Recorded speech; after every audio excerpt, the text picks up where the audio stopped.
ಕೆಲವೊಮ್ಮೆ ಕಾಕತಾಳೀಯವಾಗಿ ಕೆಲವು ಘಟನೆಗಳು ನಡೆಯುತ್ತವೋ ಏನೋ.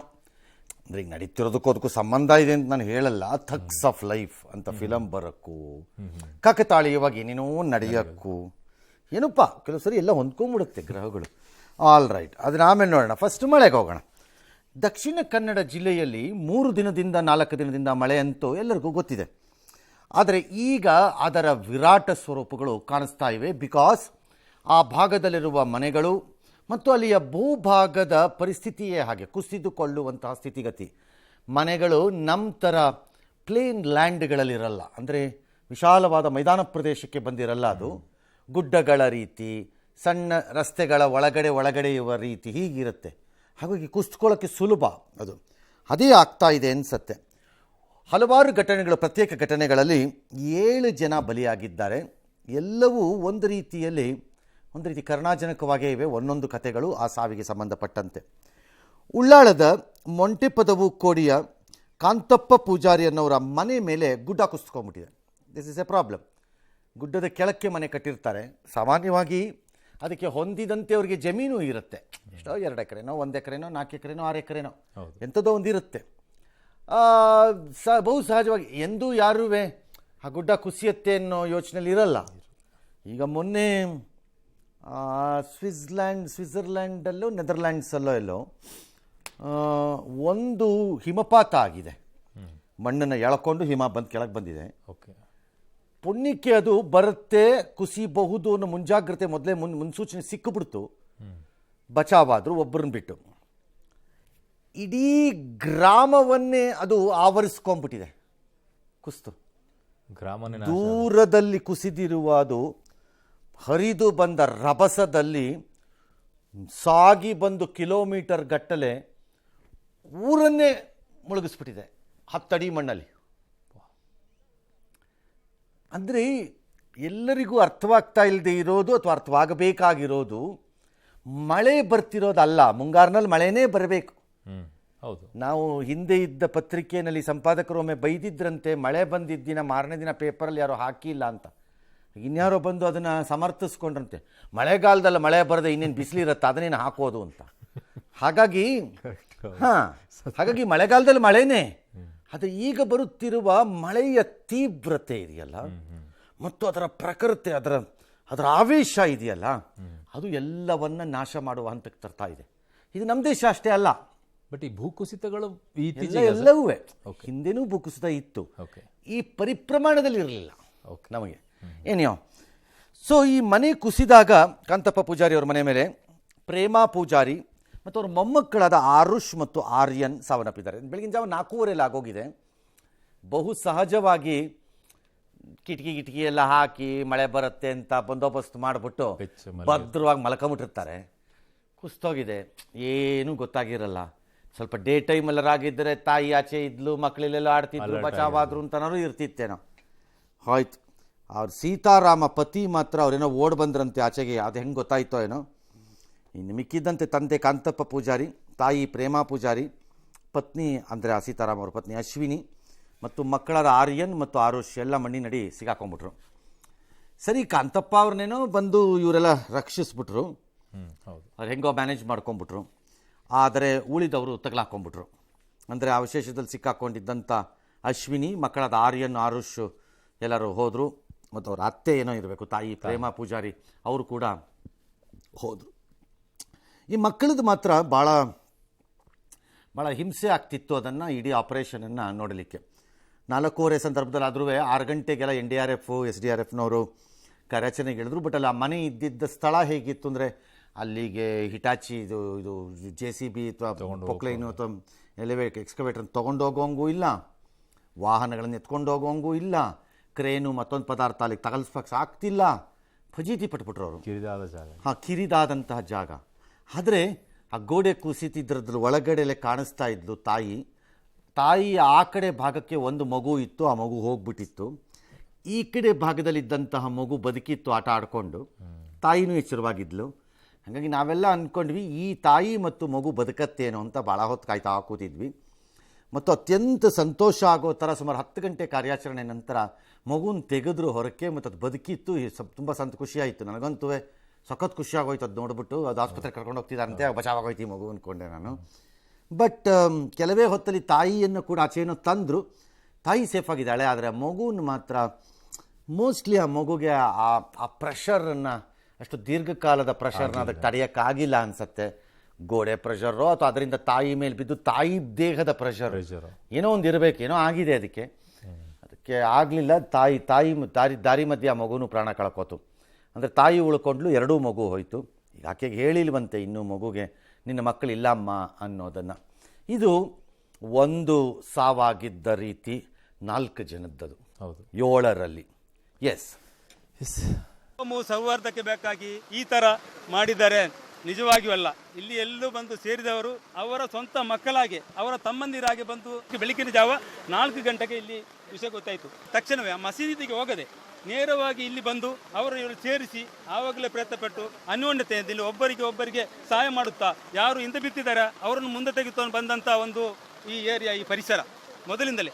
ಮಗು ಮಾತಾಡಿದ್ದು, ತಾಯಿ ಸಹ ಮಾತಾಡಿದ್ದು ಸರ್. ಒಂದು ಬಡ್ ಡೆತ್ ಆಗಿತ್ತು. ನಾನು ಅಕ್ಕ ಟೆನ್ಷನ್ ಮಾಡಿ, ನಾವಿದ್ದೇವೆ, ನೀವು ಟೆನ್ಷನ್ ಮಾಡ್ಕೊಳ್ಳಿ ಅಂತ ಹೇಳುವಾಗ, ಇಲ್ಲ ನನ್ನ ಮಗುವನ್ನು ತೆಕ್ಕೊಂಡೋಗಿ ನಾನು ಹೊರಗಡೆ ಬರ್ತೇನೆ ಅಂತ ಹೇಳಿದ್ರು. ಬಟ್ ಮಗುವಿನ ತಾಯಿಯ ಮಡಿಲಲ್ಲಿ ತೊಡೆಯೊಳಗಡೆ ಕಾಲಿತ್ತಲ್ಲ, ತೆಗಿಲಿಕ್ಕೆ ಆಗಲಿಲ್ಲ. ಒಂದು ಟ್ರೈ ಮಾಡಿದೆ ಸರ್, ಅಲ್ಲಿಂದ ಬರಲಿಕ್ಕೆ ಉಂಟಲ್ಲ, ತುಂಬ ಟ್ರೈ ಮಾಡಿದೆ, ಅಷ್ಟಿಷ್ಟಲ್ಲ. ಬಟ್ ಮಗು ಸ್ವಲ್ಪ ಬರುವಾಗ ಅಲ್ಲಿ ಸೌಂಡಲ್ಲಿ ಹಾಗೆ ಮಗುವಿಗೆ ಕರ್ಕಶ ಆಗಿ ಏನೋ ಆಗಿರ್ಬೋದು ಅನಿಸುತ್ತೆ. सबसे पहले लाइव विक्टिम को हम रेस्क्यू करेंगे, क्योंकि सर एक अलमारी के साथ उसका मैडम का पाँव स्टक था, तो हमने फटाफट अलमारी को धीरे धीरे कटिंग करवा करके एक बच्चा और एक लाइव को हमने निकाल करके हॉस्पिटल भेजा है. उससे बिफोर एक बच्चा डेड कंडीशन में मिल गया था, उसको भी हमने हॉस्पिटल भेजा है. उसके बाद में भी लास्ट एक महिला और थी, वो भी जो है डेड कंडीशन में प्राप्त हुई है, उसको हमने भेज दिया था. इस तरह से जो है 2 ಇಂಥ ಜಾಗಗಳಲ್ಲಿ ಸ್ಥಳೀಯರದ್ದು ಬಹಳ ಪ್ರಮುಖ ಪಾತ್ರ ಇರುತ್ತೆ. ಕಷ್ಟಪಟ್ಟಿರ್ತಾರೆ. ಬಟ್ ಏನಾಗುತ್ತೆ ಸರ್, ಅದಕ್ಕೆ ಬೇಕಾದ ಉಪಕರಣಗಳು ಸಡನ್ ಆಗಿ ಸಿಗ, ಇನ್ನೇನೋ ಮಾಡೋಕೆ ಹೋದಾಗ ಇನ್ನೇನೋ ಆಗತ್ತೆ, ಆಮೇಲೆ ಅವೆಲ್ಲ ಇರಲ್ಲ. ಹಾಗಾಗಿ ಏನು ಮಾಡಬೇಕು ಅಂತ ತೋಚಲ್ಲ ಕೆಲವು ಸರಿ. ಸತ್ಯ, ಹೌದು. ಕೈಯಿಂದ ಏನು ಮಾಡಬೇಕು ಅದು ತೋಚಲ್ಲ ಅಲ್ಲಿ. ಹಾಗಾಗಿದೆ. ಬಟ್ ಇಲ್ಲಿ ಯಾರೂ ಕಷ್ಟಪಟ್ಟಿಲ್ಲ ಅಂತಲ್ಲ, ಎಲ್ಲ ಕೋಮು ಜಾತಿ ಮತ್ತು ಕುಲ ಎಲ್ಲ ನೋಡಿದ್ರೆ ಎಲ್ಲರೂ ಮಾಡಿದ್ದಾರೆ, ಎಲ್ಲರೂ ಮಾಡಿರ್ತಾರೆ. ಅನ್ಯಾಯ ಆ ಮಗುಗೆ ಆಯಸ್ಸು ಇರಲಿಲ್ವೋ ಏನೋ ಮೋಸ್ಟ್ಲಿ. 2.5 ನಾನು ಅನ್ಕೊಂಡಿದ್ದ 2ನೇ ಮಗು ಬದುಕತ್ತೆ ಅಂತ ಲೆಕ್ಕ ಹಾಕ್ತಾ ಇದ್ದೆ ಕೂತ್ಕೊಂಡು. ಅದು 1 ವರ್ಷದ ಮಗು. ಅದಿದೆಯಲ್ಲ, ಕೈ ಆಡಿಸ್ತಿತ್ತಲ್ಲ ಅದು, ಅಲ್ಲಿ ಕೈ ಆಡಿಸ್ತಿರೋ ಮಗು ಹೋಯ್ತು, ಬಚಾವ್ ಆಯ್ತಿದ್ದು, ಅದ್ಭುತ ಇವತ್ತಿದು, ಇದು ಸೂಪರ್ ಸೀನ್ ಇದು ಅಂದ್ಕೊಂಡು ಎಲ್ಲ ನಾನು ಎಂಜಾಯ್ ಮಾಡ್ಕೊಂಡು, ಅಂದರೆ ಖುಷಿಯಿಂದ ಅದು ಬದುಕ್ತಾ ಇದೆ ಅನ್ನೋ ಆನಂದದಲ್ಲಿದ್ದೆ. ಬಟ್ ನಂಗೆ ಆಗಲಿಲ್ಲ. ಎಸ್. ಇನ್ನು ಮಂಗಳೂರಿನ ತೋಟಬೆಂಗ್ರೆ ಅಳಿವೆ ಬಾಗಿಲು ಎಂಬಲ್ಲಿ ಕಡಲ ಅಬ್ಬರಕ್ಕೆ ನಾಡದೋಣಿ ಮುಗಿಚಿ ಇಬ್ಬರು ನೀರುಪಾಲಾಗ್ತಾರೆ. ತೋಟಬೆಂಗ್ರೆ ನಿವಾಸಿಗಳಂತ ಯಶವಂತ್ ಮತ್ತು ಕಮಲಾಕ್ಷ ಸಾವನ್ನಪ್ಪಿದಂಥ ಮೀನುಗಾರಿಯವರು. ಇನ್ನು ದೇರಳಕಟ್ಟೆಯ ಕಾನಕೆರೆ ಎಂಬಲ್ಲಿ ಕಾಂಪೌಂಡ್ ಗೋಡೆ ಕುಸಿಯುತ್ತೆ. ಪಾಪ ಅಲ್ಲಿ 10 ವರ್ಷದ ನೈಮಾ ಅನ್ನುವಂಥ ಬಾಲಕಿ ದುರ್ಮರಣಕ್ಕೀಡಾಗ್ತಾರೆ. ನೌಶಾದ್ ಎಂಬುವರ ಮನೆಯ ಕಿಟಕಿ ಹಿಂಬದಿ ಗೋಡೆ ಕುಸಿಯುತ್ತೆ, ಮನೆ ಮೇಲೆ ಮಣ್ಣು ಬೀಳುತ್ತೆ. ಗಾಯಗೊಂಡಿದ್ದಂಥ ಪುತ್ರಿ ನೈಮಾಳನ್ನು ಆಸ್ಪತ್ರೆಗೆ ದಾಖಲು ಮಾಡ್ತಾರೆ. ಪಾಪ ಅದಕ್ಕೆ ಕೂಡ ಚಿಕಿತ್ಸೆ ಫಲಕಾರಿ ಆಗೋದಿಲ್ಲ, ಸಾವನ್ನಪ್ಪತ್ತು ಪಾಪು. ಇನ್ನೊಂದು ಕಡೆಗೆ ಬೆಳ್ತಂಗಡಿಯ ಓಡಿನ್ಮಾಳ ಗ್ರಾಮದ ಕುಮ್ಮಂಜ ಎಂಬಲ್ಲಿ ಕರೆಂಟ್ ಶಾಕ್ನಿಂದ ಲೈನ್ಮ್ಯಾನ್ ವೀರೇಶ್ ಜೈನ್ 27 ವರ್ಷ ಅವರಿಗೆ ಅವರು ಸಾವನ್ನಪ್ಪಿದ್ದಾರೆ. ಈ ಮಧ್ಯೆ ದಕ್ಷಿಣ ಕನ್ನಡ ಜಿಲ್ಲಾ ಉಸ್ತುವಾರಿ ದಿನೇಶ್ ಗುಂಡೂರಾವ್ ಮಂಗಳೂರಿಗೆ ಹೋಗಿದ್ದಾರೆ. ಘಟನಾ ಸ್ಥಳಗಳಿಗೆಲ್ಲ ನಾಳೆ ಏನೋ ಭೇಟಿ ಕೊಡ್ತಾರಂತೆ. ಇನ್ನು ಮದೀನಾ ಪ್ರವಾಸದಲ್ಲಿ ಯುಟಿ ಖಾದರ್ ಅವರು ಇದ್ದಾರೆ. ಇದ್ರ ಬಗ್ಗೆ ಎಲ್ಲ ಮಾಹಿತಿ ಪಡ್ಕೊಳ್ತಾ ಇದ್ದಾರಂತೆ, ಚರ್ಚೆ ಕೂಡ ಮಾಡಿದಾರಂತೆ. ಜಿಲ್ಲಾಡಳಿತ ಅಗತ್ಯ ಕ್ರಮಕ್ಕೆ ಸೂಚನೆ ಕೊಟ್ಟಿದ್ದಾರೆ. ಇರುವಂತ ಮಾಹಿತಿ ಪ್ರಕಾರ ಸರ್ 5 ಲಕ್ಷ ಪರಿಹಾರ ಕೊಟ್ಟಿದ್ದಾರೆ ಮೀನುಗಾರರು ಬಿಟ್ಟು ಸರ್. ಮೀನುಗಾರರಿಗೂ ಕೊಡಿ, ಏನು ಬಡತನದಲ್ಲಿ ಅವ್ರ ಬಾಡಿ ಸಿಕ್ಕಿಲ್ಲ ಸರ್. ಅದೇ ಏನೋ ಒಂದು ಕನ್ಫರ್ಮ್ ಆದಮೇಲೆ ಅದು ಆಗಿರೋದು ಬೇಡ, ಹಂಗಾರ ಅವ್ರು ಬದುಕಿರ್ಲಿ, ಸಂತೋಷ ಪಡೋಣ. ಬಟ್ ಅದನ್ನ ಬಿಟ್ಟಿಗೆ 5 ಲಕ್ಷ ಪರಿಹಾರ. ಜಿಲ್ಲಾಡಳಿತ ಹೇಳಿತ್ತು ಸರ್, ಮೀನುಗಾರ ಯಾರು ಇಳಿಯಕ್ಕೆ ಹೋಗ್ಬೇಡಿ ಅಂತೇಳಿ, ಆದ್ರೂ ಕೂಡ ಇಳಿದ್ ಬಿಡ್ತಾರೆ. ಒಂದದು. ಎರಡನೇದು, ಈ ಮಣ್ಣು ಕುಸಿತ ಮತ್ತೆ ಈ ಗೋಡೆ ಕುಸಿತಗಳಿದೆಯಲ್ಲ, ಇದು ಬಹಳ ಕಷ್ಟ.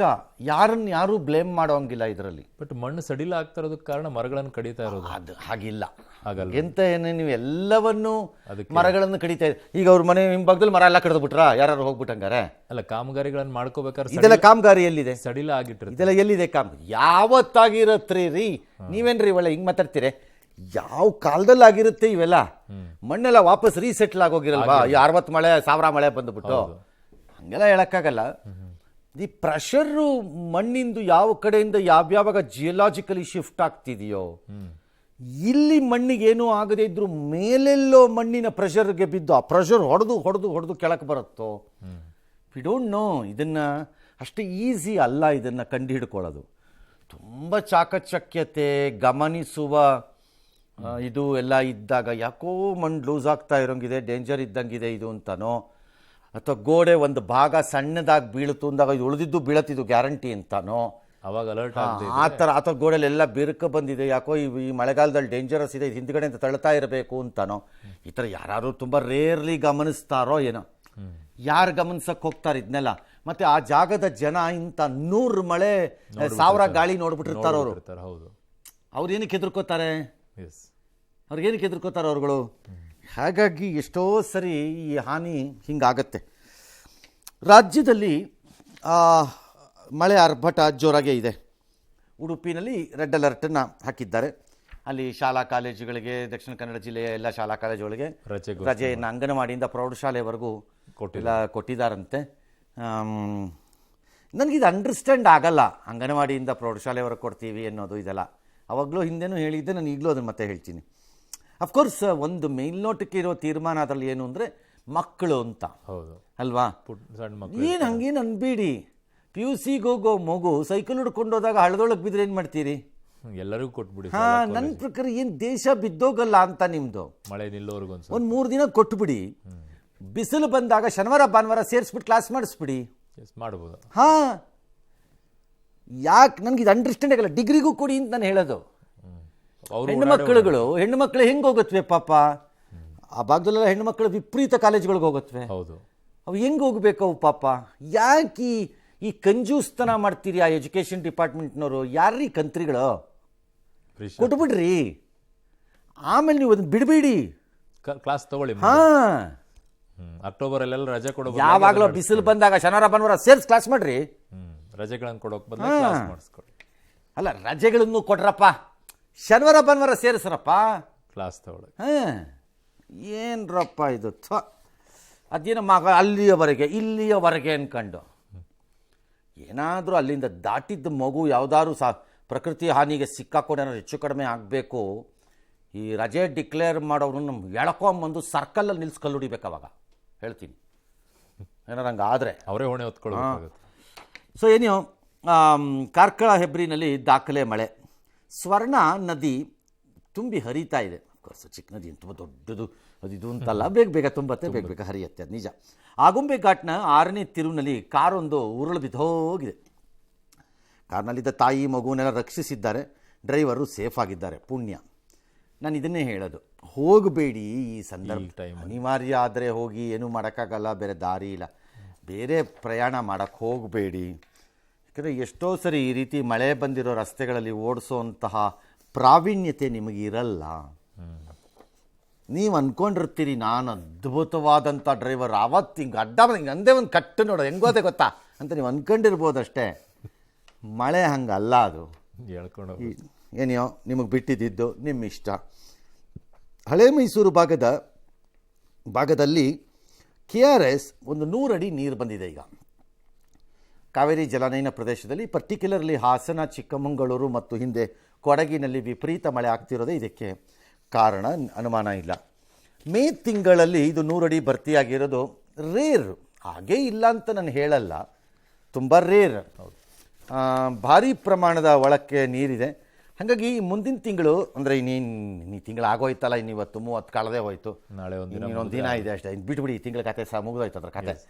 ಸೊ ಜೂನ್ 1 ಎರಡನೇ ವಾರದಲ್ಲೇ ಡ್ಯಾಮ್ ತುಂಬಬಹುದು ಅಂತ ಹೇಳ್ತಿದ್ದಾರೆ. ಹೀಗೆ ಬಂದರೆ ತುಂಬತ್ತೆ ಈ ಫೋರ್ಸಲ್ಲಿ. ಅದರಲ್ಲೇನು ಅನುಮಾನನೇ ಇಲ್ಲ. ಸೊ ನಿರಂತರ ಮಳೆಗೆ KR-ಪೇಟೆ ತಾಲೂಕಿನ ಮಡುವಿನಕೋಡಿ ಗ್ರಾಮದಲ್ಲಿ ಮತ್ತೆ ಮನೆಗೋಡೆ ಎಲ್ಲ ಕುಸಿದಿದೆ. ಯಾರೋ ವೃದ್ಧ ದಂಪತಿ ಇದ್ರಂತೆ, ರಂಗೇಗೌಡ ಸಾಕಮ್ಮ ಅಂತವರು. ಫಾರ್ಚುನೇಟ್ಲಿ, ಪುಣ್ಯ, ಅಪಾಯದಿಂದ ಏನೂ ಆಗಿಲ್ಲ, ಅವರು ಬಚಾವಾಗ್ಬಿಟ್ಟಿದ್ದಾರೆ. ಹಾಸನದ ಆಲೂರು ತಾಲೂಕಿನ ಮಗೆಹಳ್ಳಿ ಗ್ರಾಮದಲ್ಲೂ ಕೂಡ ಮನೆ ಕುಸಿದಿದೆ, ಮಕ್ಕಳು ಎಲ್ಲರೂ ಪಾರಾಗಿದ್ದಾರೆ.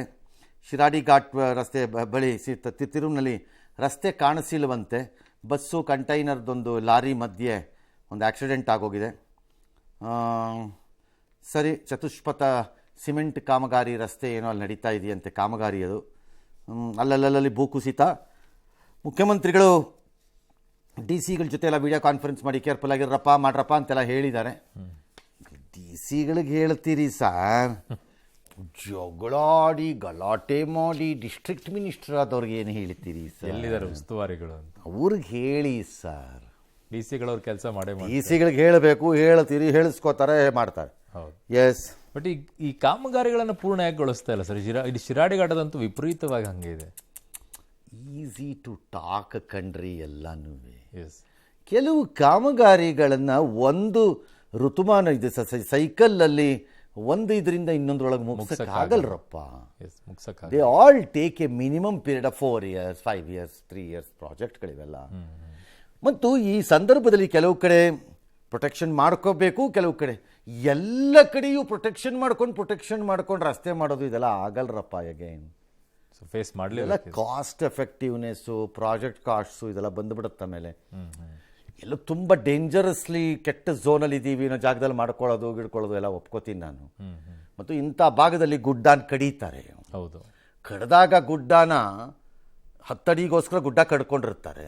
ಆ ಗುಡ್ಡ ಮೇಲ್ಗಡೆಯಿಂದ ಯಾವ ಪ್ರೆಷರ್ಗೆ ಬಿದ್ದಿರುತ್ತೋ ಆಗ. ಹಂಗಾಗಿ ಎಲ್ಲವನ್ನೂ ಅದ್ಯಾಕೆ ಮಾಡಿರಲಿಲ್ಲ ಇದ್ಯಾಕೆ ಮಾಡಿರಲಿಲ್ಲ ಅಂತ ಸುಮ್ಮನೆ ಬಿಡ್ತಾ ಇದ್ರೆ ರೈಲ್ ಥರ ಬಿಡ್ಕೊಂಡು ಹೋಗ್ಬೋದು ಬೇಕಾದ್ರೆ ನಾವು. ಬಟ್ ಈ ಕಲ್ಲೆಲ್ಲ ಹಾಕಿ ಜೋಡಿಸಿಡ್ತಾರಲ್ಲ ಸರ್, ಅದೆಲ್ಲ ತಡ್ಕೊಳ್ಳುತ್ತೆ ಸರ್ ಪ್ರಕೃತಿ? ಲಾರ್ಜ್ಲಿ ತಡೆಯುತ್ತೆ ಅಂತ ಅನ್ಕೋತಾರೆ. ಓಕೆ, ಅದನ್ನು ಮೀರಿದ್ದಾದರೆ ಏನು ತಡೆಯುತ್ತೆ? ಯಾವುದು ತಡೆಯಕ್ಕೆ ನೀವು ಕಾಂಕ್ರೀಟ್ ರಿಟೈನಿಂಗ್ ವಾಲ್ ಹಾಕಿದ್ರೂ ತಡೆಯಲ್ಲ. ಅಲ್ಲಿ ಕುಸಿತಾ ಇರೋ ರೀತಿ ನೋಡಿದ್ರೆ ನೀವು ಪಕ್ಕಾ ಕಾಂಕ್ರೀಟ್ ರಿಟೈನಿಂಗ್ ವಾಲ್ ಹಾಕಿಬಿಟ್ರು ಹೊಣ್ಕೊಂಡು ಹೋಗ್ಬಿಡುತ್ತೆ ಅಷ್ಟೇ. ವಾಲ್ ಮೇಲೆ ಹೋಗೋತಾವಾಗ್ಬೇಕಾರೆ. ಫೋರ್ಸ್ ಕೆಲವೊಮ್ಮೆ ಪ್ರಕೃತಿ ಮುಂದೆ ನೀವು ತಯಾರಿ ಮಾಡ್ಕೋತೀವಿ ಅಂತ ಹೇಳೋದು ದೊಡ್ಡ ಬುರುಡೆ ಮತ್ತು ದಿಮಾಕ್ ಅಷ್ಟೇ. ಎಸ್. ಇನ್ನು ಕೇರಳ ರಾಜ್ಯದಲ್ಲೂ ಕೂಡ ಮುಂಗಾರ ಆರ್ಭಟ ಜೋರಾಗಿದೆ. ಅಬ್ಬರದ ಮಳೆಗೆ ಅಲ್ಲೂ ಕೂಡ 5 ಜನ ಸಾವನ್ನಪ್ಪಿದ್ದಾರೆ. ಕಾಸರಗೋಡು, ಕಣ್ಣೂರು, ಕೊಟ್ಟಾಯಂ, ಎರ್ನಾಕುಲಂ, ಇಡುಕ್ಕಿ, ತ್ರಿಶೂರ, ಮಲಪ್ಪುರಂ ಜಿಲ್ಲೆಗಳಲ್ಲಿ ರೆಡ್ ಅಲರ್ಟ್ ಅನ್ನು ಘೋಷಣೆ ಮಾಡಿದ್ದಾರೆ. ಈಗಾಗಲೇ ಭಾರೀ ಮಳೆಯಿಂದಾಗಿ ಕಾಸರಗೋಡಿನಲ್ಲಿ ಹಲವು ಅವಾಂತರಗಳೆಲ್ಲ ಆಗಿದೆ. ಅಲ್ಲಿ ಮದನಂತೇಶ್ವರದ ಸಿದ್ಧಿ ವಿನಾಯಕ ದೇಗುಲ ಏನಿದೆ ಅದು ಕೂಡ ಮುಳುಗಡೆ ಆಗೋಗ್ಬಿಟ್ಟಿದೆ. ಕಣ್ಣೂರಿನ ಮನೆ ಮೇಲೆ ಗುಡ್ಡ ಕುಸಿದೋಗಿದೆ. ಮನೆ ರಸ್ತೆಗಳೆಲ್ಲ ಜಲಾವೃತವಾಗಿ ಹೋಗಿದೆ. ಅಲ್ಲಿ ಜನರನ್ನ ಬೋಟ್ ಮೂಲಕ ಸುರಕ್ಷಿತ ಸ್ಥಳಗಳಿಗೆಲ್ಲ ಸ್ಥಳಾಂತರ ಮಾಡಿದ್ದಾರೆ. ಮಂಜೇಶ್ವರದಲ್ಲಿ ಮನೆಗಳು ಜಲಾವೃತವಾಗಿದೆ. ಗುಡ್ಡ ಕುಸಿದು ಕೆಂಪು ಬಣ್ಣ ನೀರು ಮನೆಯನ್ನೆಲ್ಲ ಆವರಿಸ್ಕೊಳ್ತಾ ಇದ್ದಾವಂತಲ್ಲಿ. ಸೊ ಎದೆ ಮಟ್ಟದವರೆಗೂ ಕೂಡ ನೀರು ಬಂದಿವೆ. ನೀವು ಇಲ್ಲಿ ಕಲ್ಪನೆ ಮಾಡ್ಕೊಳ್ಳೋದಾದರೆ ಬೆಂಗಳೂರಿನಲ್ಲಿ ಸಾಯಿ ಲೇಔಟ್ ಅನ್ನು ನೋಡಿದ್ರೆ ಹಂಗೆ ನೆನಪಾಗಿ ಮಾಡ್ಕೊಳ್ಳಿ. ಜನರ ರಕ್ಷಣೆ ಕಾರ್ಯ ನಡೀತಾ ಇದೆ ಈಗ. ಈ ಮಧ್ಯೆ ದಕ್ಷಿಣ ಭಾರತ ಮತ್ತು ಈಶಾನ್ಯ ರಾಜ್ಯಗಳಲ್ಲಿ ದಿಢೀರ್ ಭಾರೀ ಮಳೆ ಆಗಬಹುದು ಅಂತ ಹವಾಮಾನ ಇಲಾಖೆ ಮತ್ತಷ್ಟು ಎಚ್ಚರಿಕೆಯನ್ನ ಕೊಟ್ಟಿದೆ. ಆಯಾ ಜಿಲ್ಲಾಡಳಿತ, ತಾಲೂಕು ಆಡಳಿತ ಮತ್ತು ಪಂಚಾಯಿತಿಗಳು ಇಂಥ ಸಂದರ್ಭದಲ್ಲಿ ಸ್ವಲ್ಪ ಹೆಚ್ಚಿನ ಪಾತ್ರವನ್ನೇನೋ ನಿರ್ವಹಿಸ್ಬೋದು. ಫಾರ್ ಎಕ್ಸಾಂಪಲ್ ಪ್ರೀ ಹಿಸ್ಟ್ರಿ ಇರುತ್ತೆ ಕೆಲವು ಪ್ರದೇಶಗಳಿಗೆ. ಈ ಭಾಗಗಳಲ್ಲಿ ಹಿಂಗೆ ಆಗ್ಬೋದು ಆಗಿರುತ್ತೆ. ಓಕೆ, ಅದು ಈಗಿನ ವ್ಯಾಪಕತೆ ಮತ್ತು ತೀವ್ರತೆ ನೋಡಿ ಮಳೆದು ಇಲ್ಲಿ ಹಾಗೇ ಆಗತ್ತೆ, ಆದರೆ ಮಾತ್ರ ಸರಿಯಾಗಿ ಹೊಡೆಯತ್ತಿದು ಅಂತ ನೀವು ಅನ್ಕೋಬೋದು ಬೇಕಾದ್ರೆ. ಒಂದು ವೇಳೆ ಆಗದಿದ್ರೂ ಪರವಾಗಿಲ್ಲ, ಮುಂಜಾಗ್ರತೆಯಾಗಿ ಆ ಕ್ರಮಗಳನ್ನು ತೊಗೊಂಡ್ಬಿಡ್ಬೋದು. ಅಲ್ಲಿರೋ ಜನನ ಆಚೆ ಕರ್ಕೊಂಬಂದ್ಬಿಡೋದು ಮಾಡೋದು. ಎಸ್. ಈಗ ಫಾರ್ ಎಕ್ಸಾಂಪಲ್ ಗುಡ್ಡದ ಕೆಳಗಡೆ ಇರೋಂಥ ಮನೆ ಇದ್ರು 1 ವಾರ 8 ದಿನ ಬೇರೆ ಎಲ್ಲಾದರೂ ಆಶ್ರಯ ಸಿಕ್ಕತ್ತೆ ಅನ್ನೋದಾದರೆ maybe you should start moving out. ಸದ್ಯಕ್ಕೆ ಅಲ್ಲೇ ಹಠ ಹಿಡಿದು ಇರೋದ್ರಿಂದ ಪ್ರಯೋಜನ ಇಲ್ಲ. ಮತ್ತು ನದಿ ಪಾತ್ರಗಳಲ್ಲಿರುವಂತಹ ಬಹು ಹಳ್ಳಿಗಳಿಗೆ ಮತ್ತು ಗ್ರಾಮಸ್ಥರಿಗೆ ಜನಕ್ಕೆ ನಿಮಗೆ ಗೊತ್ತಿರುತ್ತೆ ಈ ಪ್ರಮಾಣಕ್ಕೆ ಇಲ್ಲಿ ಬಂದಾಗ ನೀರು ಹಿಂಗೆ ಆಗತ್ತಿದು ಅನ್ನೋದು. ಎಚ್ಚರಿಕೊಂಡು ಅದರ ಮುನ್ಸೂಚನೆಗಳು ನೀವೇ ಗ್ರೇಟೆಸ್ಟ್ ಇದು ವೆದರ್ಮೆನ್ಗಳು ನನ್ನ ಪ್ರಕಾರ. ಬೇರೆ ಯಾರು ನಿಮ್ಮಂಥ ಅನುಭವ ಇನ್ನೊಬ್ರಿಗೆ ಇರೋದೇ ಇಲ್ಲ ನನ್ನ ಪ್ರಕಾರದಲ್ಲಿ. ಸ್ಥಳೀಯವಾಗಿರೋರಿಗೆ ಹಾಗಾಗಿ ಅವರವರು ಚೂರು ಎಚ್ಚರಿಕೆ ತಗೋಬೇಕು. ಎಲ್ಲ ಸರ್ಕಾರದ ಮೇಲೆ, ಎಲ್ಲ ಸ್ಥಳೀಯ ಆಡಳಿತದ ಮೇಲೆ ಹಾಕ್ತಾ ಹೋದರೆ ವರ್ಕ್ ಆಗ್ಲಿಕ್ಕಿಲ್ಲ. ಇಂಥ ಸಂದರ್ಭದಲ್ಲಿ ಜನರನ್ನ ಸ್ಥಳಾಂತರ ಮಾಡುವಂತ ಜವಾಬ್ದಾರಿ ಅದನ್ನು ಸ್ವಲ್ಪ ಜಿಲ್ಲಾಡಳಿತ ಮಾಡಬಹುದು, ಪೂರ್ವ ಅನುಭವದ ಆಧಾರದ ಮೇಲೆ.